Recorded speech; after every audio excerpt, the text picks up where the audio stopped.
Donc je rappelle un petit peu le contexte, je vais vous laisser vous présenter juste après, mais il y a une grosse actu Sciences Po Paris, on n'a pas trop entendu parler dans les médias, dans la presse, mais il y a d'autres mobilisations qui vont arriver, donc je pense que potentiellement on va en entendre parler, et de toute façon, les mobilisations étudiantes de façon générale, je pense que ça s'est un petit peu calmé, mais ça risque de reprendre forcément bientôt, parce que là, depuis la rentrée de septembre, je trouve que les étudiants, vous avez été mous quand même, franchement. Vous êtes où Non, sauf vous, vous avez été exclus, les pauvres, non, ça compte pas pour vous, ça compte pour les autres là, ceux qui sont en train de faire leur partiel, ceux qui ont donné de bonnes notes et tout, c'est pour vous que ça compte tout ça. Allez, d'autant que la bloquez guerre... vos Sciences Po là, allez. D'autant que la guerre risque de reprendre, on est à quelques heures de la reprise du génocide en Palestine, hein, faut le savoir, puisque Netanyahou refuse d'appliquer la phase 2. Ouais. Mais donc, pour rappeler, hein, parce qu'on a l'impression que ça fait longtemps, mais ça fait pas si longtemps que ça, il y a eu des grosses mobilisations pro-palestiniennes dans tous les Sciences Po, dans les facs, etc., pendant la grosse année et demie qu'il y a eu pendant la guerre à Gaza. Et après, je pense que Sciences Po, ils ont bien eu le temps de réfléchir à comment on se comporte maintenant avec ce genre de mobilisation. Il y a eu un nouveau directeur qui s'appelle Louis Vassi, et ils ont essayé de mettre en place une nouvelle doctrine. Alors moi, j'avais vu l'article dans Le Monde de la semaine dernière, ou il y a 2 semaines, je sais plus, une nouvelle doctrine sur comment est-ce que l'école doit se positionner sur les questions d'actualité, sur la politique au Proche-Orient, etc. Parce que justement, les étudiants ont fait pression pour dire, positionnez-vous, arrêtez vos partenariats universitaires avec les facs israéliennes, dites quelque chose, demandez le cessez-le-feu, enfin, poussez entre guillemets le monde académique qui se tient bien tranquillement, je trouve, hein, franchement, si on fait le bilan, le monde académique universitaire, c'est tenu assez tranquillement, je trouve, pendant toute cette période. Les étudiants ont essayé de faire pression justement pour dire, bon, désolé, soit vous assumez que vous êtes des lâches, soit... Voilà. Ouais. Donc la posture universitaire de on est neutre, blablabla, bref, ça marche pas tout le temps. Vous pouvez vous présenter ? Alors moi, du coup, Jules, en 2e année à Sciences Po et étudiant mobilisé pour la Palestine. Trop bien. Moi, du coup, c'est Alice, pareil en 2e année, et je suis responsable syndicale de l'Union étudiante, un syndicat étudiant à Sciences Po. Et toi, t'es pas forcément dans un syndicat, c'est ça ? Non. Et donc, ce qui s'est passé, c'est que vous avez organisé une mobilisation, justement lors du conseil qui devait voter la nouvelle doctrine, c'est ça ? Oui, il y a une mobilisation qui s'est faite, du coup, le 11 février. Et l'administration de Sciences Po a choisi de nous réprimer après cette manifestation. Et oui, ce qu'on dénonçait, c'était les partenariats de Sciences Po avec des universités complices de génocide en Palestine. Comme Sciences Po Strasbourg, d'ailleurs. Oui, il y a des blocages. Sciences Po Lille aussi, ils avaient fait des trucs contre les facs israéliennes. D'ailleurs, Sciences Po Lille a décidé de ne rien faire sur ça. Il y a des blocages tous les jours là, à Strasbourg en ce moment. Et comment ça s'est organisé, votre mobilisation ? Il y avait qui dedans ? Est-ce que vous avez été soutenu ? C'était quoi les objectifs ? Alors en fait, en gros, c'est le conseil de l'Institut de Sciences Po qui est en charge de décider des partenariats, qui vote tout ce qui se passe à Sciences Po. Et en fait, maintenant, la question des partenariats, elle est même plus abordée dans l'ordre du jour. Donc c'est pour ça qu'on a décidé, la communauté étudiante a décidé, avec un appel intersyndical, de faire une action devant le conseil de l'Institut, justement pour mettre la pression aux membres et pour remettre à l'ordre du jour justement ces questions-là. Et donc du coup c'est une action qui a eu lieu le matin à Sciences Po où les étudiants sont venus, ont manifesté slogans, chants, etc. La lecture des demandes, ça a duré à peu près une 40aine de minutes, quelque chose comme ça. Ensuite, il y a l'administration de Sciences Po qui est venue pour dire si vous continuez, vous allez avoir des sanctions, donc arrêtez maintenant. Les étudiants qui étaient présents ont arrêté, ils sont tous partis. Et peut-être 1 heure ou 2 après, il y a 3 étudiants parmi ceux qui étaient en train de se mobiliser, il y avait une 20aine d'étudiants, parmi ceux qui se mobilisaient, qui ont reçu un mail dans le bureau de directeur de la vie étudiante et qui ont été d'abord menacés d'être exclus pendant plusieurs jours et d'une section disciplinaire, donc genre la procédure de Sciences Po. Et peut-être 1 semaine après, là, le truc officiel avec du coup un bannissement de l'établissement pendant 30 jours pour risque de trouble à l'ordre public. C'est une dinguerie, ouais. Avec des vacances. Je suis choquée. En fait, je suis choquée parce que dans les mobilisations étudiantes, j'ai pas envie de dire de bêtises, mais c'est rare qu'ils vont jusqu'à l'exclusion des étudiants. Oui. On est d'accord ? Là, Sciences Po prend des mesures mais considérables. 7 exclusions depuis le début de l'année, parce qu'on avait déjà eu 4 au début de l'année. C'est une folie. Exclusion définitive ? Non, c'est temporaire, 30 jours. Temporaire. Mais quand même. Mais surtout, 30 jours pour des mobilisations étudiantes. Bien sûr. Et puis c'est déjà arrivé cette question du bannissement au premier semestre et c'était même pas pour 30 jours, c'était jusqu'à la fin de la durée de la section disciplinaire. La section disciplinaire qui peut durer à peu près 4 ans. Donc en fait c'est jusqu'à la fin de nos études. Alors qu'à la base cette mesure-là c'est une mesure qui est mise en place pour les VSS, genre pour éviter du coup que l'agresseur se retrouve aussi dans dans l'établissement. Et là, maintenant, c'est mis à la volée. Ils utilisent ça pour... C'est ça. C'est des intimidations. Et surtout que c'est décision arbitraire du directeur, parce qu'il n'y a pas d'enquête au préalable, c'est vraiment le directeur qui décide de le faire. En plus, ils le font la veille des vacances, parce qu'ils savent qu'on va se mobiliser. Donc, ils le font exprès juste pour nous intimider, quoi. Est-ce que vous pouvez revenir sur la fameuse doctrine pour que les gens y comprennent un peu mieux? C'est quoi l'objectif? C'est quoi le contenu? Cette doctrine, du coup, elle n'a pas encore été votée, ça va se faire au prochain conseil. Donc la mobilisation n'est pas terminée. Et en fait, cette doctrine, c'est pour que Sciences Po ne se positionne pas. Le but, c'est de faire une réserve institutionnelle, mais c'est un 2 poids 2 mesures et ça vise uniquement la question palestinienne, parce ils sont déjà positionnés pour l'Ukraine. Bah oui, pour c'est ce que j'allais dire. Au début de la guerre avec. Moi, à l'époque, à Sciences Po Lille, il y avait le drapeau, quand il y avait le début de la guerre en Ukraine, ils avaient mis le drapeau sur l'école de l'Ukraine, avec le drapeau de l'Europe et tout. Et moi, à l'époque, j'étais en mode sombre. Non mais vraiment j'étais en mode non c'est des hypocrites, c'est sombre, tu vois, ils étaient en mode l'Ukraine 2 secondes après la Palestine, il y a plus rien. Alors là il y a plus rien, limite réserve, c'est Israël. Réserve politique, devoir de réserve, etc. Ouais, tu vois, et là ils font non mais c'est très bizarre, je trouve ça très bizarre. C'est un argument qu'on avait beaucoup l'année dernière, le fait que justement ils avaient pris position sur l'Ukraine et ils ont osé nous dire non en fait c'était une erreur ce positionnement-là, on n'aurait pas dû le faire, etc. Ouais, bizarrement. Ils préfèrent le statu quo, le truc de on est neutre plutôt que... c'est ça.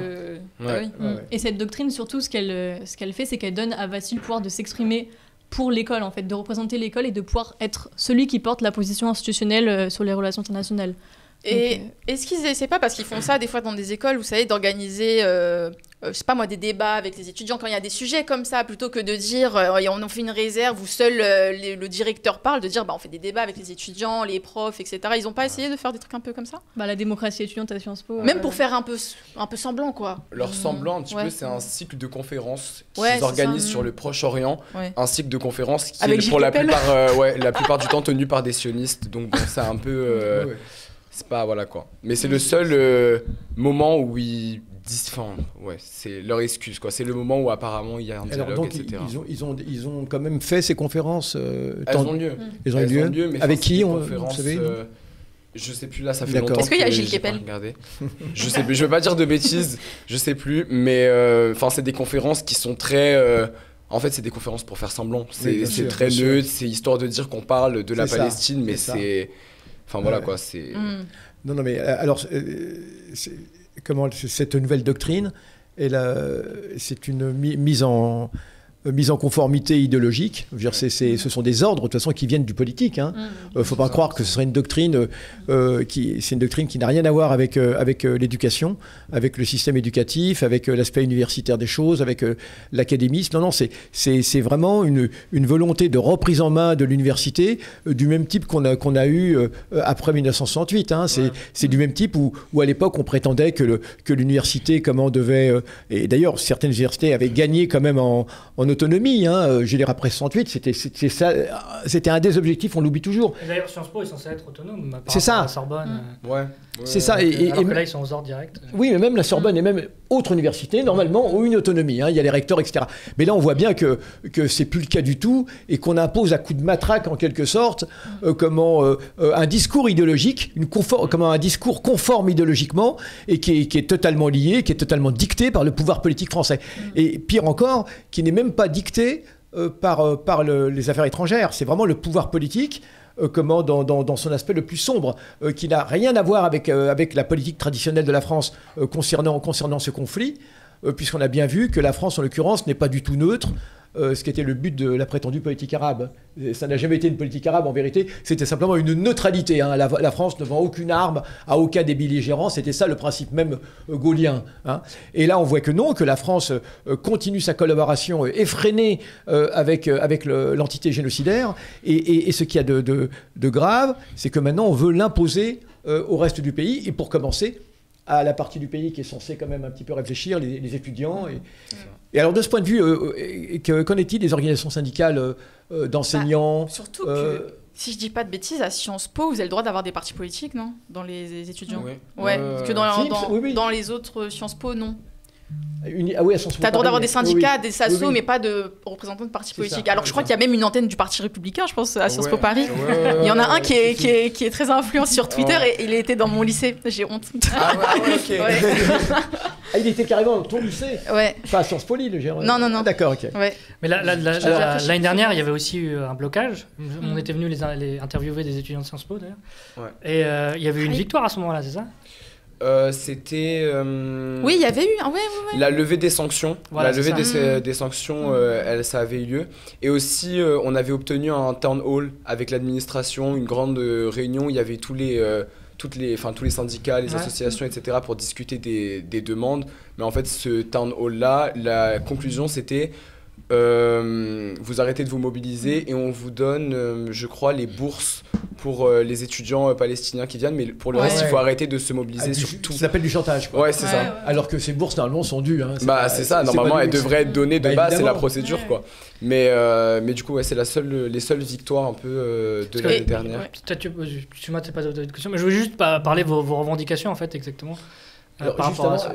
Alors ouais, sur les étudiants. Non, Sur la les question- étudiants. La Ouais. question que j'avais posée juste avant, Vas-y.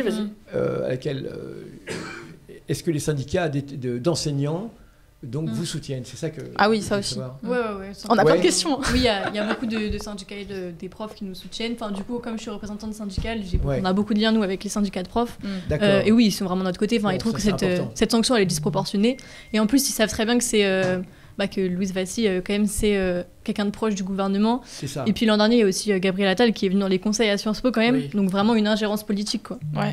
C'est ça, directement. Et quelqu'un faisait remarquer fort justement que dans Sciences Po, il y a politique. Alors, reprocher des étudiants de faire de la politique, c'est quand même assez extraordinaire. C'est le concept de Sciences Po, genre il y a pas Ouais. ils ont sorti un livre sur leurs 150 ans il y a pas longtemps où dedans il y avait toute une partie dédiée aux mobilisations et en quoi Bah oui. c'était C'est ça. extrêmement bien pour Sciences Po Bah etc. Mais quand ça concerne la Palestine là il faut plus parler quoi. Donc, Ouais. bon. C'est toujours ça. Ouais. Et sur les étudiants, Alors, Youssef, ouais. il demandait un peu tout à l'heure comment ça se passe par rapport aux autres étudiants. Parce que j'imagine que vous êtes un groupe mobilisé un peu pro-pal, quoi. Un peu, Ouais. ça roule normalement les gens de gauche. Oui. Voilà. Et comment ça se passe par rapport aux autres? Est-ce qu'on peut dire que Sciences Po Paris, c'est un campus un peu de gauche ou est-ce que c'est polarisé? Est-ce que c'est... Il y a quand même beaucoup de soutien Ouais. des étudiants exclus. Après, forcément, il n'y a pas tout le monde qui soutient. Il y a les républicains qui sont présents, quoi. Ça reste la bourgeoisie parisienne, quoi, Sciences Po. En fait, sur la question palestinienne, ça divise un peu. Là où les étudiants vont beaucoup plus soutenir les gens qui se mobilisent pour la Palestine, c'est quand il va y avoir de la répression. Oui. L'année dernière, c'était un peu la même chose. C'est au moment où la police est entrée dans les campus Oui. que tout le monde, d'un coup, a commencé à se mobiliser, que ce soit chez les profs ou Ouais. chez les étudiants. Mais sur la question en soi de la Palestine, on va dire que beaucoup sont du genre il fallait un cessez-le-feu, voilà. Et après, ça va pas plus loin dans le discours, mais les étudiants soutiennent les autres étudiants, mais pas forcément la cause de base. D'ailleurs, si je peux dire, vous avez un petit défaut à Sciences Po, c'est que votre rue, elle est hyper facile à bloquer. Ouais. Vu qu'elle fait vraiment 2 mètres sur 2, Ouais. peut-être... Oui, la rue Saint-Guillaume. La rue Saint-Guillaume. c'est ça. Elle est Ouais. facile à nasser, surtout. C'est ça, Ouais, voilà. c'est surtout ça. Ouais. Oui, À moins d'avoir des issues extérieures. c'est ça. Ouais, Il y en a. c'est ça. Mais alors donc, cette question qui était posée, vous n'avez pas de relation avec les autres Sciences Po, par exemple ou Si, Sciences en Po fait, Strasbourg ou Lille si. En fait, on essaie un peu de tous se coordonner dans toutes les Ouais. facs, que ce soit les IEP, les IEP ou les campus vraiment de Sciences Po Paris. On essaie un peu de se coordonner pour qu'il y ait... Ah oui, parce qu'il y a d'autres campus sur Paris. Sciences Po Paris a C'est plusieurs ça. campus, je crois, Oui, au moins 6 ou 7, je Exactement. crois. Ouais, c'est Ouais. ça. Il y a plusieurs campus. Il y en a à Menton, il y en a Ouais. à Dijon, etc. Donc, avec les campus de Sciences Po Paris et aussi avec les IEP pour avoir un peu une résonance nationale, c'est un peu ce qu'on essaie de faire. Mais on n'a pas tous les mêmes, administrations, les mêmes, etc. Mais on essaie de marcher ensemble, Ouais, bien sûr. globalement. Et avec Bien les autres étudiants en général de la Sorbonne, par exemple, il y a des liens ou... Oui. Toutes les semaines, il y a des grandes réunions entre toutes les facs pour un peu voir D'accord. les actions qui pourraient avoir lieu, pour avoir... tout ça, même quand il y a besoin de soutien d'une fac à une autre, etc., on se déplace tous pour aller soutenir les camarades. Ouais. Et Donc, puis voilà. même, il y a eu un mois de blocage à la Sorbonne, parce que je suis aussi étudiante à la Sorbonne. Et le campus de Clignancourt de la Sorbonne a quand même été bloqué quasiment tous les jours pendant un mois. personne n'en parle dans les médias parce que ça sert pas à l'agenda politique médiatique. Mais il y a eu des gros blocages, des grosses mobilisations. Et c'était aussi pour les mêmes revendications, non ouais. Refuser les liens avec des universités israéliennes.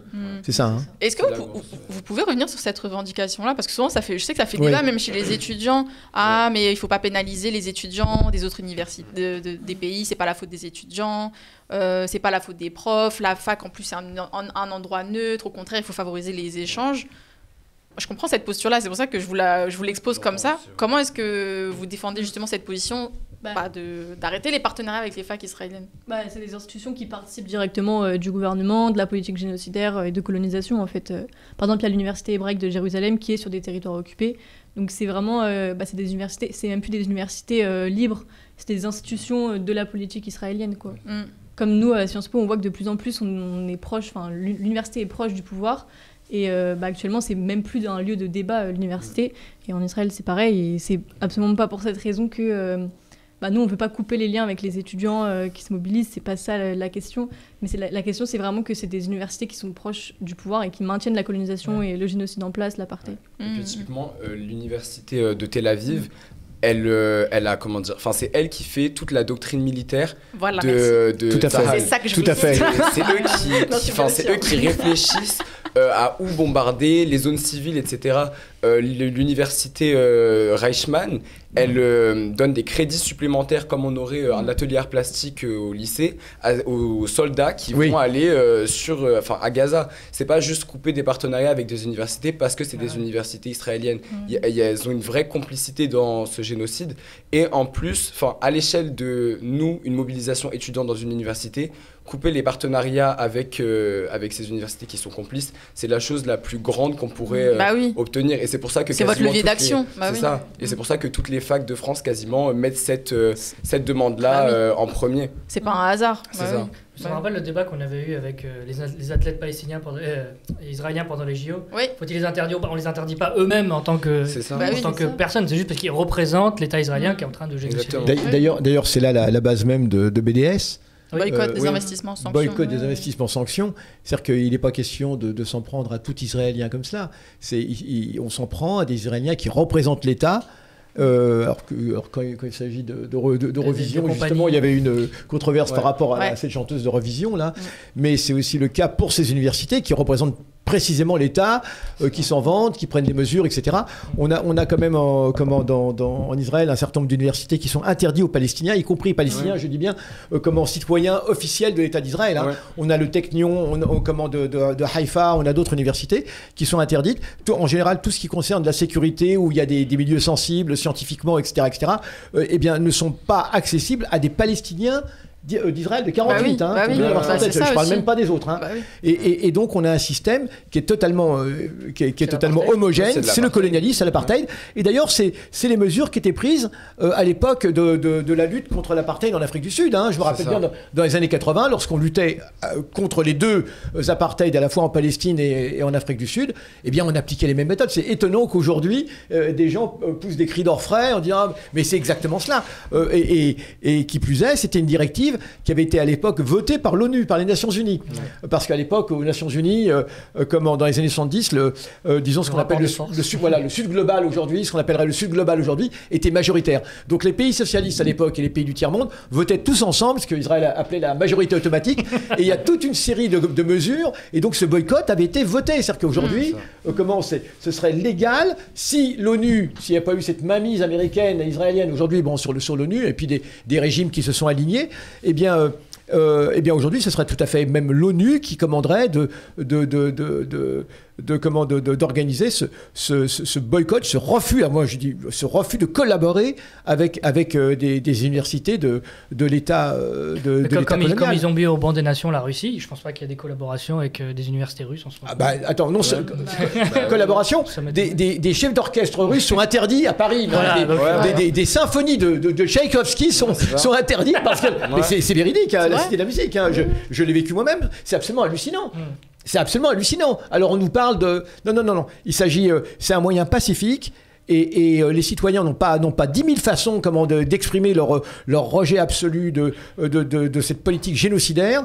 Ils n'ont pas 10 000 moyens. Il y a un moyen pacifique qui est le boycott, et c'est encore très gentil, je trouve. C'est encore très gentil parce qu'on a, c'est pas une opinion politique. Hein. Pour moi, c'est même pas de l'ordre de l'opinion politique. C'est de l'opinion humanitaire. Refuser un génocide, on n'a pas besoin. On peut même être à la limite de droite ou de gauche, peu importe. Hein. Il y avait des gaullistes qui à l'époque étaient aussi contre cela. Je veux dire, bon, il s'agit simplement d'une position de base, par principe.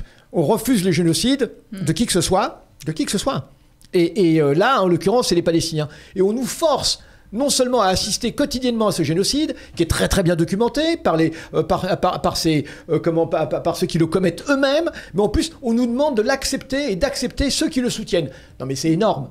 C'est absolument énorme. Ça ne se passera pas comme ça. Et c'est une très bonne nouvelle que toute une partie de la jeunesse du monde, et entre autres vous, et partout dans le monde, jusqu'aux États-Unis, hein, des communautés juives aussi aux États-Unis et comme ailleurs, qui refusent d'être parce que c'est de la collaboration.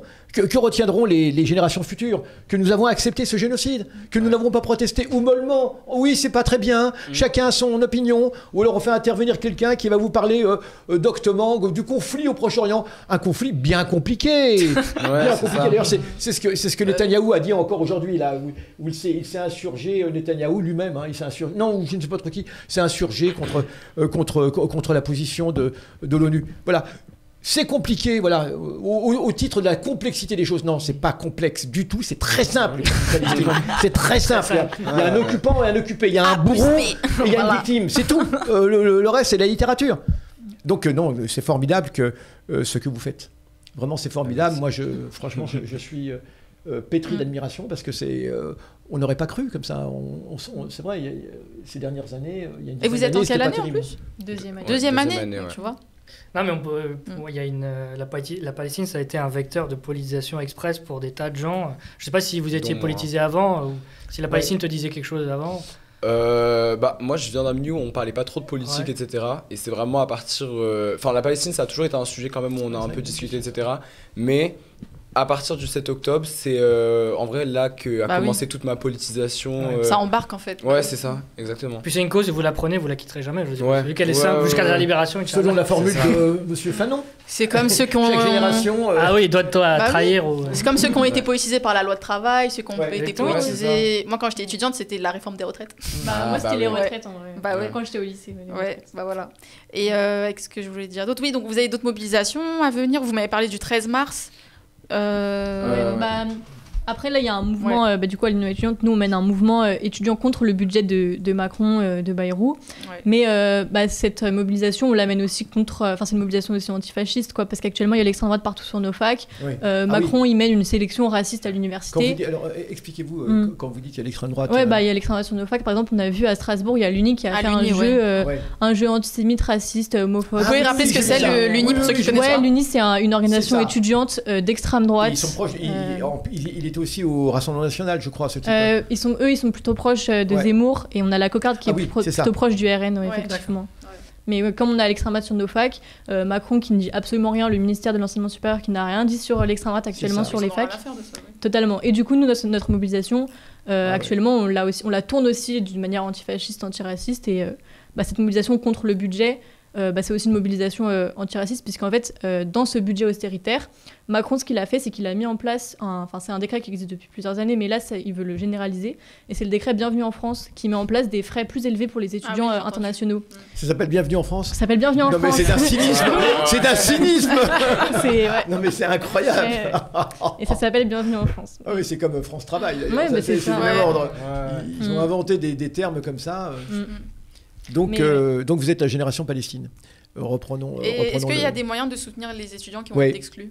Comment faire? Là, on a fait une pétition. Elle a 8500 signatures. D'hommes politiques aussi? Elle a été repartagée par des... On peut la trouver où, la pétition? Elle est sur change.org. Vous pouvez... change.org. Et ça s'appelle Contre la répression. Contre la répression. Voilà, comme ça, on va la mettre dans le chat. Trop bien. Nice. Et puis, on a fait un rassemblement, du coup, aujourd'hui... contre cette répression et celle-là, j'imagine. C'est celle-là, oui. Ouais, exactement. Ouais. Et on a fait un rassemblement aujourd'hui avec beaucoup de personnes qui sont venues, des députés qui sont venus nous soutenir. À Sciences Po, là, à Paris. Ouais. D'accord. Aujourd'hui. Ok. Et je suppose que... Là, tu l'as mis 6 fois. On va faire ça en direct. Allez, Allez, tout signer. On va tout signer. Mais donc, et puis je suppose que vous serez donc dans les rassemblements le 22 mars aussi. Totalement, le 22 mars, on sera là. Oui, bien sûr. Et qu'est-ce qui pourrait être fait à l'étranger? On n'y songe jamais, mais c'est important. La France se soucie beaucoup de son image à l'étranger. Et on s'est rendu compte d'une chose, c'est que lorsque on a des liens avec l'étranger, ça les indispose particulièrement, et d'expérience. Hein. Et ce serait bien qu'il y ait des rencontres comme ça avec des étudiants d'autres universités européennes, d'Espagne ou d'ailleurs, ou d'Allemagne, parce que on voit qu'en Allemagne aussi il y a un certain réveil. Avec les Américains, avec les Américains, voilà. Ça va être la pression va être totale. Il y a des mobilisations étudiantes actuellement à Columbia, notamment aux États-Unis, pour la Palestine. Donc ça reprend aussi partout dans le monde. Ouais. Et ça va reprendre de plus belle, malheureusement, à cause de ce qui se passe. Mais alors qu'est-ce qu'on peut faire à part signer une pétition? Les hommes politiques, donc vous avez dit qu'ils avaient signé un petit peu la pétition, mais est-ce qu'ils ont été interpellés ou non? À l'Assemblée, par exemple? À l'Assemblée, je ne sais pas exactement, mais il y en a qui sont venus aujourd'hui au rassemblement pour nous soutenir. Il y en a beaucoup qui ont repartagé sur les réseaux sociaux, etc. Et c'est ce qui aide le plus, selon moi, parce que à Sciences Po, c'est vraiment l'image de Sciences Po qui compte. C'est ça. Et à partir du moment où ça commence à entrer trop dans le monde politique en dehors de Sciences Po, c'est ça. Ça les fait trembler. Ça les fait trembler. N'hésitez pas les gens si vous avez des questions pour les étudiants. On va essayer de diffuser ça au maximum, cette pétition, merci beaucoup. bien sûr. Trop bien.